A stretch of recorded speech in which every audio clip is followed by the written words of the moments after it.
proud to have tonight to introduce our panelist and moderator. Please allow me to introduce my new friend and budding World War II history buff, a 15-year-old Mr. Quentin Cunningham. Quentin?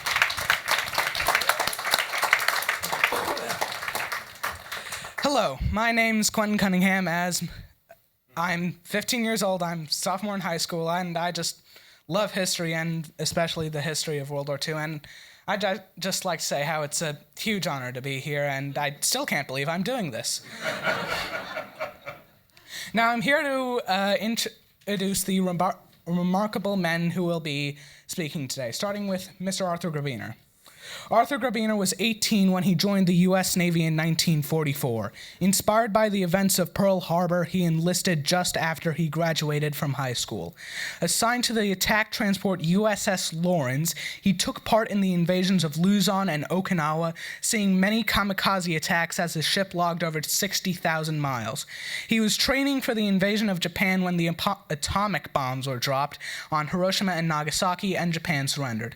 Now 99, Mr. Grabiner volunteers at the USS Intrepid in his native New York City, helping to bear witness to his own service and that of his fellow sailors, soldiers, airmen, and Marines.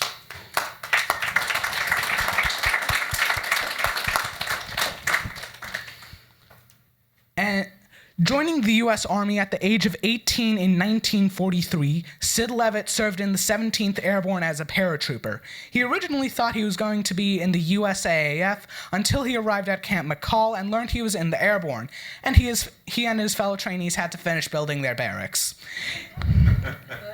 He fought in the Battle of the Bulge at Dead Man's Ridge and in Operation Varsity, which involved more than 16,000 paratroopers and several... Wait, just give me a moment here. 1,000 aircraft. While advancing into Germany, Mr. Levitt and his unit captured Franz von Papen, the Chancellor of Germany, right before Hitler. On his 19th birthday in 1942, Lester Schrenk joined the USAAF, being told that he could not become a pilot due to supposed poor eyesight. Instead, he became a ball turret gunner on a B-17, eventually being assigned to the bomber Pot o' Gold. On his 10th mission on February 22, 1942, his bomber was badly damaged over Denmark, forcing the crew to land in occupied territory. They were captured and held prisoner at Stalag Luft IV in Poland, where Mr. Schrenk was occasionally used as an interpreter.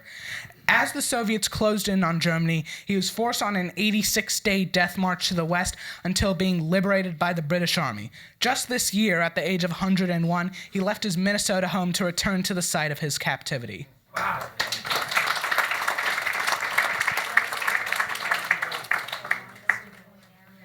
Born in 1939 in Chernovitz, Romania, now Ukraine, Sami Stigman has experienced some of the worst humanity has to offer.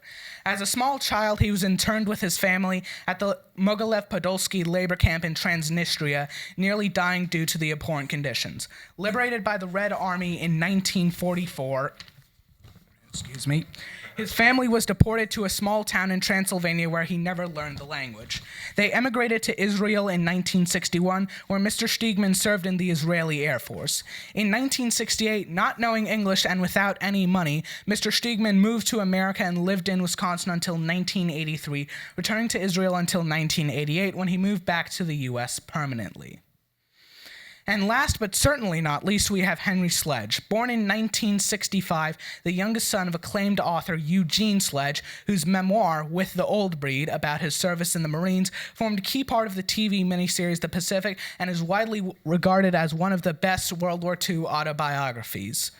An author in his own right, Mr. Sledge wrote a companion piece to his father's book, The Old Breed, The Complete Story Revealed, published on June 3rd of this year. He based the book off his father's full manuscript and his interactions with his dad as a child. Mr. Sledge's lifelong fascination with the history of World War II began with looking through the time-life pictorial history of World War II, and his father fed it by happily answering his endless questions. And now I'm going to turn it over to Mr. Dan McLaughlin, our moderator for this evening. Thank you. Thank you. And let us know if anybody can't hear us. Let me start with Henry. what inspired you to make sure that you not only wrote this book but carried forward some of your father's stories? Well, I always had such a passion for World War II history. And my dad and I had so many conversations when I was a young man, and those were conversations that were really meaningful to me. And to skip ahead, I mean, having seen the impact that my dad's book, With the Old Breed, has had on generations of people, it's inspired people to join the Marine Corps, although he has told me many times I would have thought it would have inspired people to not join the military. But just seeing how meaningful that book was to so many people, when I knew that there was material that did not get published in his book, I wanted to bring that to life if that were possible.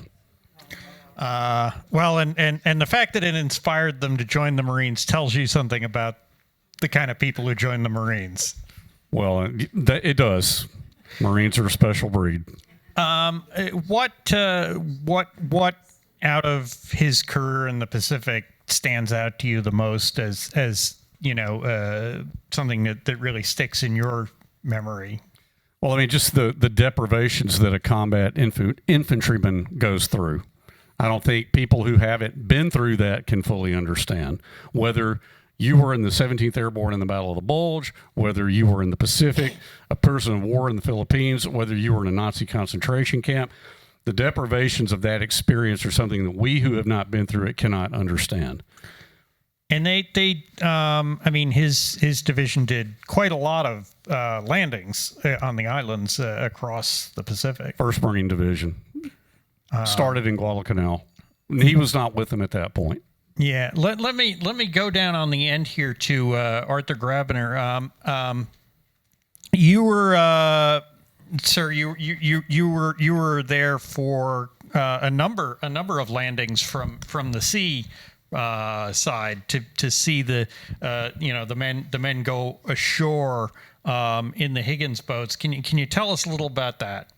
I went into the Navy and I spent 27 months on an attack transport exclusively in the Pacific. We did 60,000 nautical miles. That's a lot of sailing and shifting troops here and there. Well, the war ended, and what happened? I had to go to school. I went to Peace University. I became an accountant. I did public accounting for the next 50 years. Now, how did I get into this group? It said something, and my son picked it up, and that cascaded, and he did all research, and here I am, an historian about the World War II, what transpired, and what happened. I was assigned to a ship in the Pacific Ocean, strictly in the Pacific. We took troops into the Ngaya Gulf in the Philippines and Okinawa. At Okinawa, we had a kamikaze attack, and in the Philippines, we also had a kamikaze attack, which we had to prepare for and have less people killed. And we did a tremendous job. We taught people, we went into invasions, and we are alive, and we are happy, and our government is flourishing. But it doesn't stop there. You people out there are our future legislators. You have to be there to promote and get good legislation. It doesn't come easy, but you have to do it over the years, and I'm happy of everything you have accomplished then.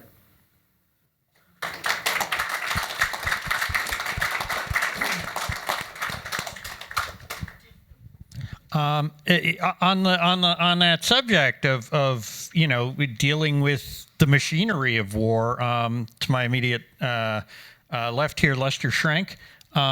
If you could tell us a little bit about your experience as a ball turret gunner on a B-17, what does that entail?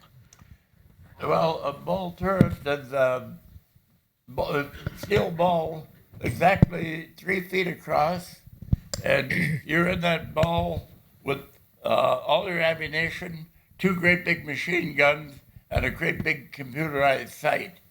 And you're in that ball up to 12, 14 hours without ever getting out. And there's one other little thing, you're in it, it's about 50 below zero and a very strong wind blowing through it. And that's got to be a real challenge keeping warm up there. Very much. Not only that, but we had to rely on a electric heated suit, and we always said it must have been designed by the enemy because one thing, you sat on a little steel plate. It had no electrical heating wires in the seat, but your arms are up with the machine gun, and there were so many wires that you'd have blisters on your arms, and yet your butt was freezing off. And not only that, but it was very unreliable. On 3 different missions, it burned completely out, and I was forced to be in that turret, the sub-zero weather. And you had to bail out at one point. Oh yeah, so our 10th mission, we were well on our way back to England, and we had set on fire by a Ju-88 German fighter, and I heard the pilot crawl out to the navigator, "What's the nearest land?" And the navigator come back and said, 20 minutes due east. In other words, we had to endure that plane being on fire for 20 minutes with the fuel tanks exploding multiple times. And we just barely made landfall. And there was one last loud explosion that blew the wing off, and we all bailed out. Did everyone on the plane make it out alive? Yes and no. The pilot had the misfortune of landing in a lake that had thin ice on it. He broke through the ice. There were some Danish people there that wanted to rescue him, but the Germans wouldn't allow it. They let him drown or let him die, and then after he was dead, they made the Danes go out and get his body. And you were a prisoner of war after that? I was a prisoner of war for 15 months. I weighed 185 pounds when I was captured.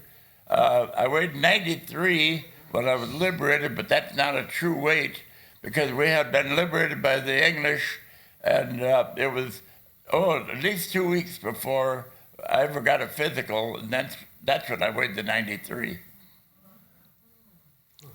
Let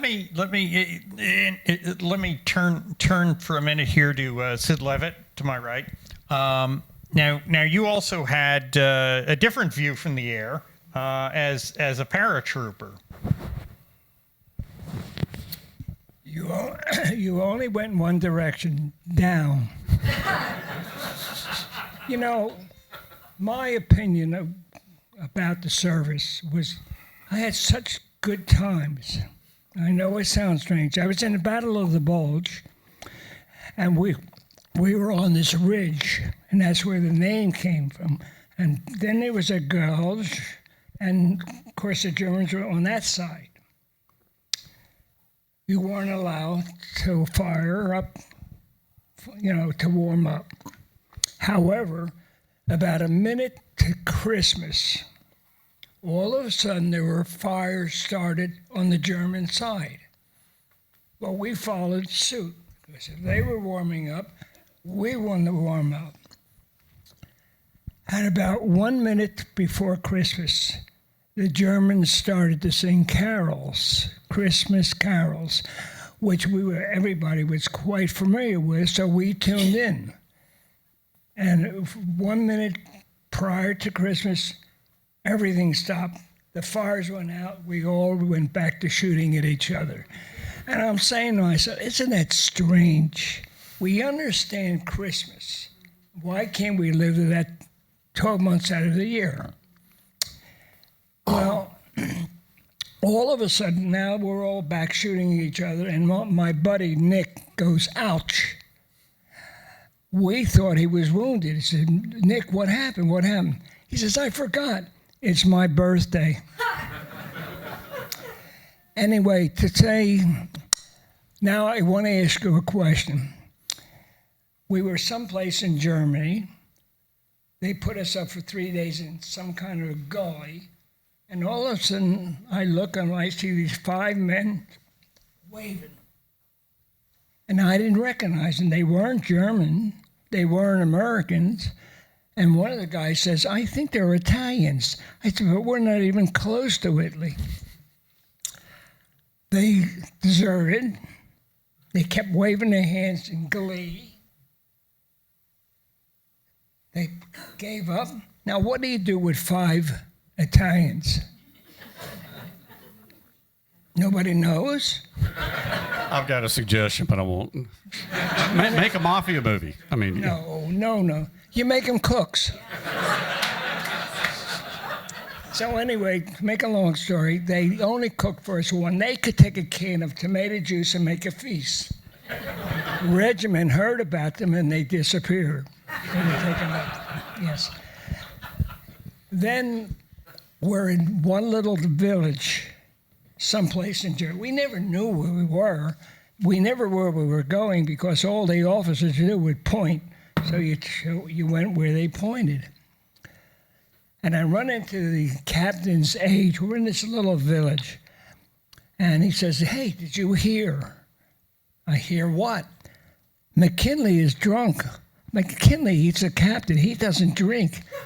Yes, he does. We finally got our mail.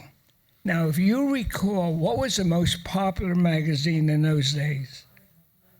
Life, right? Life, man. He looked at the magazine, and on the cover, there's a girl and a cadet from West Point marrying underneath the shorts. Tradition. It was his fiancée. Yeah, and the only sad part to my tale, I mean, there's so much you can talk about. The fellas I was with were so brave, so wonderful. We're in trucks. I don't know where we were going, in Germany. It was pitch black. It had been raining for days. We were all exhausted. And a guy on a motorcycle pulls up next to us. And he says, have you heard? Well, how would you hear? You're in the middle of nowhere. You're in a truck. You're exhausted. Roosevelt died. Well, the wind right out of our sails. And we said, well, who's the president? And the guy said, Truman. Truman? Who is Truman? Nobody ever heard of Truman. So, of course, a little later on, we realized, and we found out who now was the president. And lucky for us, he turned out okay. That was good. You know, as I think back, and by the way, I'll come back to one thing. How many of you heard prior to tonight the varsity campaign? Oh, I'm amazed. You're the only 2 people or 3 who I've ever talked to, and wherever I go to churches, synagogues, library, and I ask them, nobody's heard.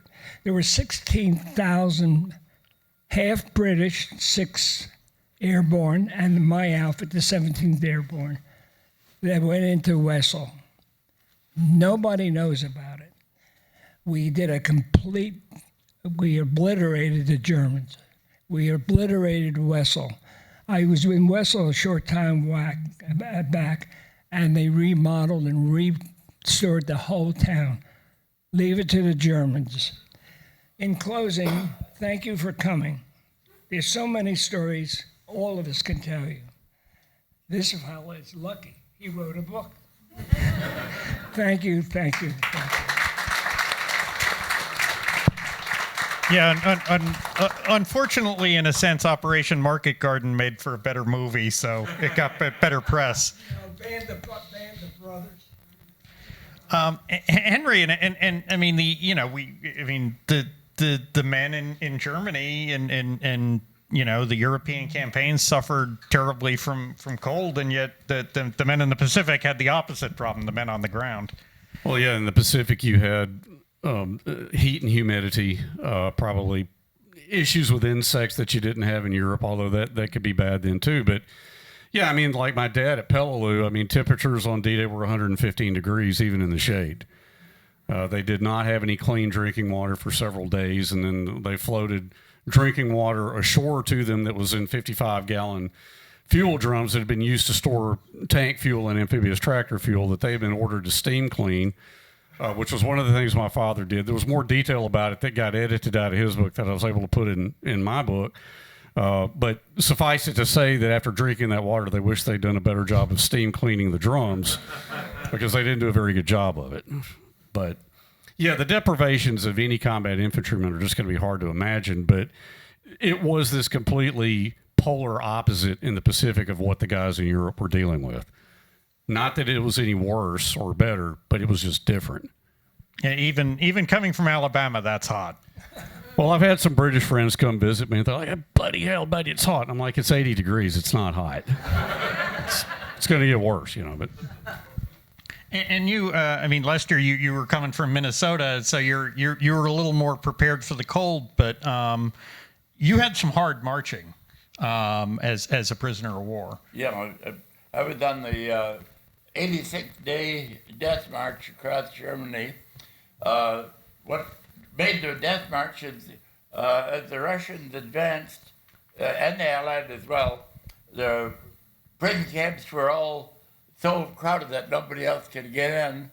So they just marched aimlessly across Germany. When nightfall would come, you'd brush the snow away and lay your blanket down and try to spend the night. I froze my hands and feet a number of times, and I've got a little feel in it, but not the way it should be. And Sammy, we have the men here who fought, but you have a different perspective on the war from seeing what part of what was being fought over and fought for as a survivor of the Holocaust. I am a Holocaust survivor and also a child of Holocaust survivors. My mother and I were born in Bukovina, an area of the Austro-Hungarian Empire which belonged to Romania. Romania was not occupied like the other European countries, but they had oil and they allied with the Germans. When they dethroned the king, Ion Antonescu, big anti-Semite, he came to power. And on June 22nd, 1942, the Germans broke their agreement with the former Soviet Union, and attacked them. Although the agreement was that they would not attack each other. Behind them were special killing groups, Einsatzgruppen. Their only mission was to murder Russians and Jews. And behind them were the Romanian troops. And the Romanian troops are next in an area of the former Soviet Union called Transnistria. And that's why we were deported by the Romanians, And the name of the camp was Mogilev Podolsk. Being only a year and a half, obviously I did not have the skills or the strength to do any work. And if you will ask any survivor, how come you are alive today? Everybody will use one word, luck. My luck was that I was never separated from my parents. I was subjected to medical experiments.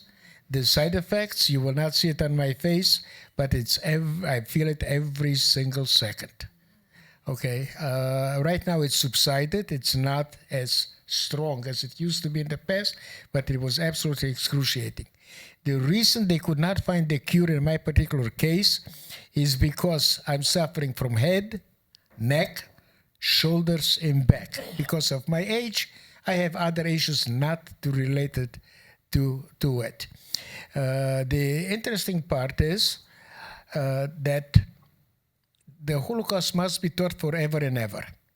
From my perspective, there is no other event in history that can really teach what hate can do not only to a person, but to a group of people, to a nation, and to the world.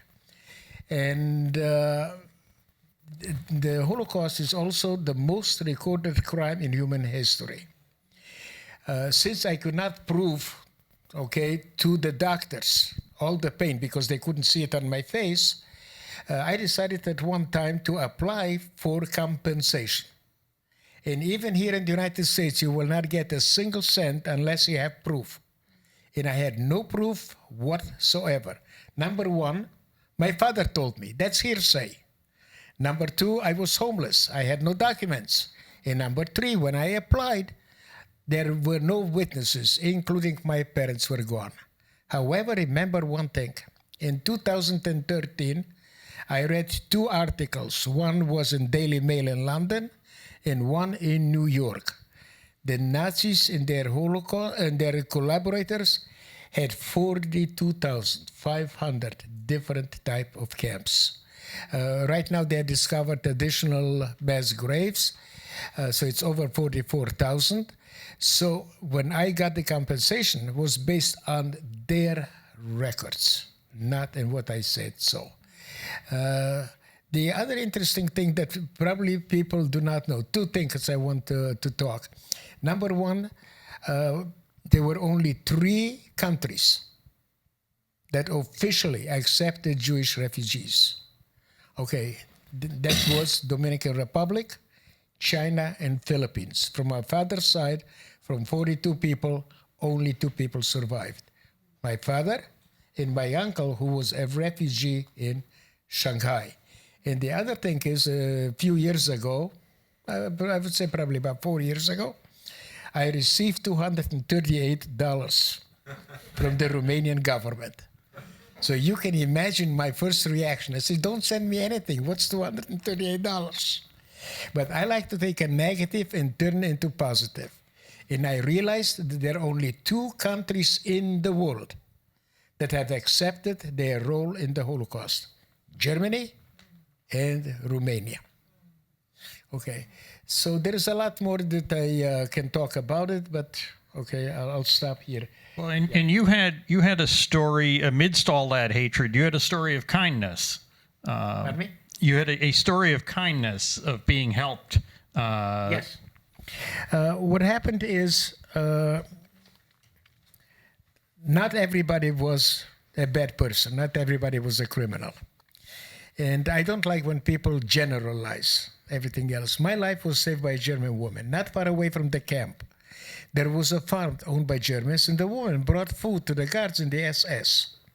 Once they finished with the medical experiments, came a stage that I was dying of starvation. And there are physical signs: big head, swollen stomach, swollen feet.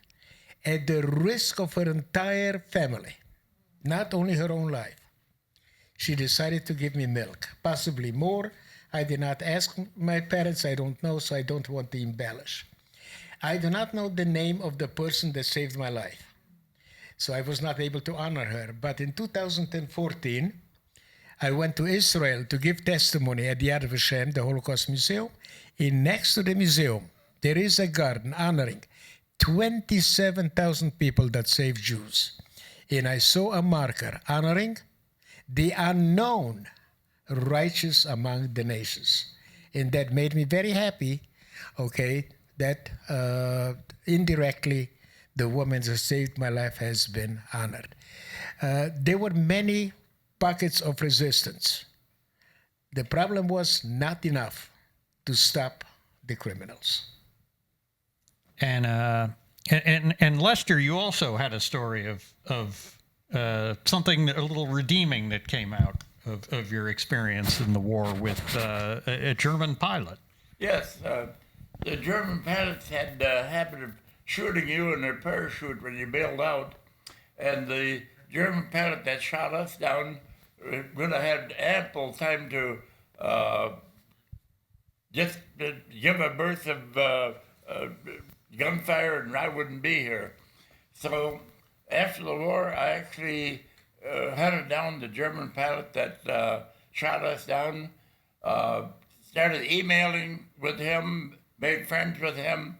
He invited us to come to Heidelberg, and when we got there, he treated me like a king. We were friends right up to the time he died. And Sid, you had the experience of being involved in the liberation of a camp. Oh, yeah. Oh, thank you. I thought there's a lollipop. I'm sorry, again? I said you had the experience of being involved in the liberation of a camp. Yes, there was a small Polish camp of men and women. Our captain, when we went into this camp, it was not large, maybe 100, 200 people, women and men. It was a terrible, the health care, the grounds, bad, very, very bad. So the captain called one of the fellows in our outfit, who was from Michigan, and he spoke Polish. He instructed the men and the women to clean out the barracks, which was full of straw mattresses, and the men to clean up the grounds, which were horrible. So the men got up, and they got the wooden shovels, wooden rakes, and the straw brooms, and walked over and handed it to the women. Now, this captain is American-born. You don't treat a woman like that. He grabbed the closest guy, and he kicked him and lifted him off the ground. He instructed them, no work, no eat. They understood that. We deloused them. They were full of terrible. We gave them new clothes. And there was a gorgeous house that we took over, overlooking the Rhine, with a huge bust of Hitler. The women we took cleaned the rooms, washed their clothes, and served us meals. That lasted 3 days. You were only allowed 3 days. So 3 days was like Paris. And then other fun things was we were sent to a camp of tents for 3 days rest. And the flap opened up, and who comes walking in? Marlene Dietrich. You remember her? She was dressed in a uniform and with Mickey Rooney. I had a friend, he was a great guy from Missouri. His name was Eugene Easterday. He's gone. And he never took his eyes off of her. He kept watching, and he went into his pocket and took out, in those days, you had matches put in a little wooden box, and he emptied out the box. And he's looking, and he's watching, and I can't understand. And in those days, ladies, when you had lipstick on, it came off if you smoked, right? Okay, you don't smoke. Okay, that's good. So anyway, she tosses the butt. He dives, grabs the butt, puts it in a box, and of course I never knew what happened to it. But I wonder, in today's crazy world, what could you get for Marlene's butt?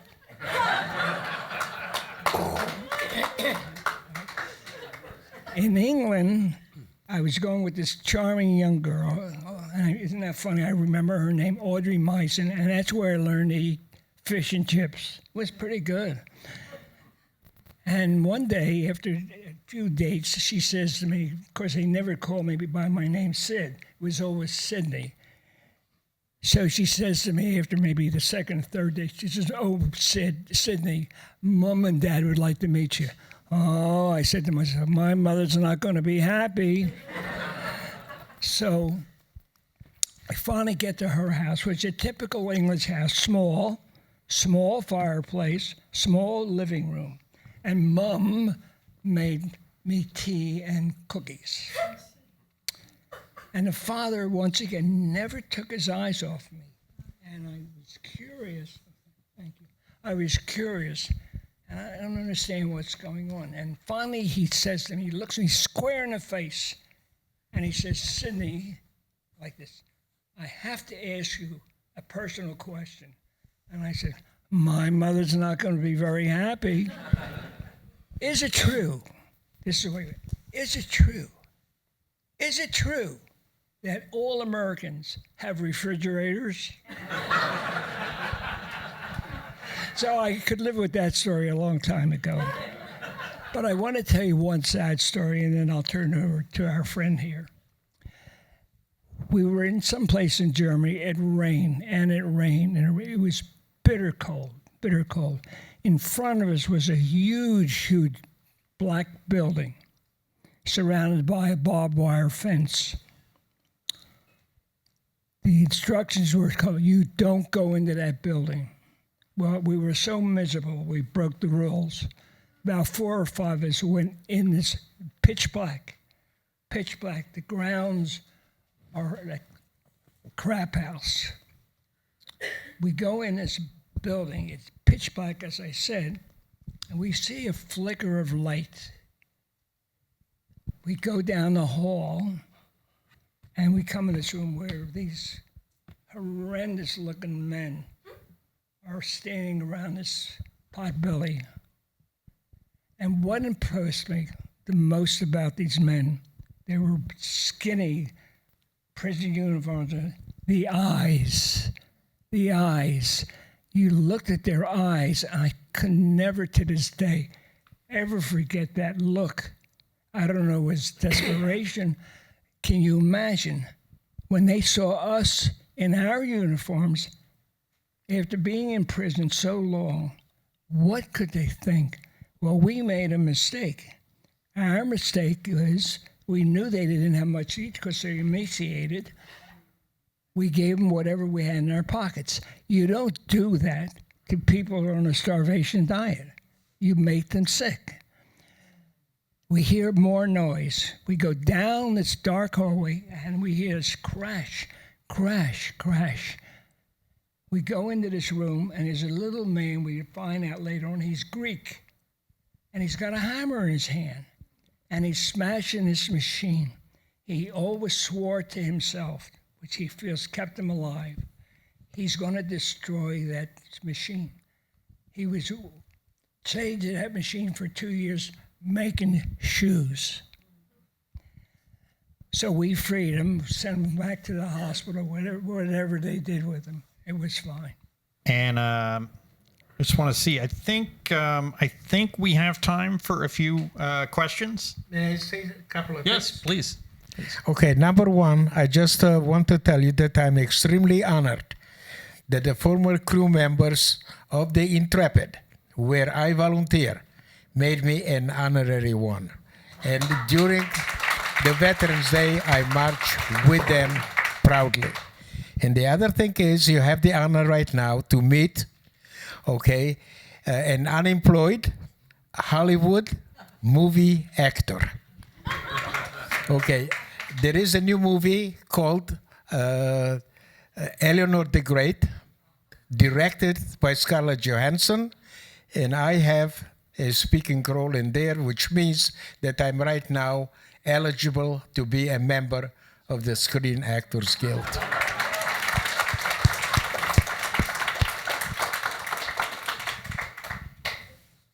Did we have? We'll start off here. Yeah.